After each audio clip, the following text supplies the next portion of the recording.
J'ai le plaisir de vous dire que je ne bougerai pas, qu'il n'y aurait pas d'accord entre le Parti socialiste et nous s'il n'y a pas un accord sur une sortie du nucléaire dans un temps prévisible et l'arrêt de Flamanville.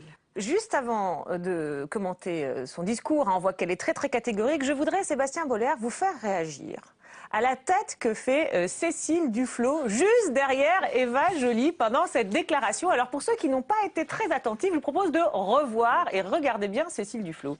J'ai le plaisir de vous dire que je ne bougerai pas, qu'il n'y aurait pas d'accord entre le Parti socialiste et nous s'il n'y a pas un accord sur une sortie du nucléaire dans un temps prévisible et l'arrêt de Flamanville. Alors bon, je sais pas, moi je suis pas spécialiste en neurosciences, mais en voyant ça, on s'est dit que vraiment, elle avait l'air, on sait pas, affligée, un peu excédée, énervée, décomposée. Qu'en dites-vous? Ou alors peut-être qu'on surinterprète.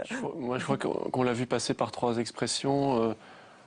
Au début, une expression un peu inquiète, à un moment elle sourit, oui. Et puis après elle a l'air de rentrer dans le doute, dans l'interrogation. Oui, j'avais pas focalisé sur Cécile Duflot parce que j'étais très intéressé par le portrait même d'Eva Joly, mais on a l'impression qu'elle découvre les propos d'Eva Joly et qu'en même temps, le rythme de son changement émotionnel suit vraiment le rythme du discours d'Eva Joly. Et ce qui me frappait dans le discours d'Eva Joly, c'était justement qu'on dirait qu'il y a beaucoup de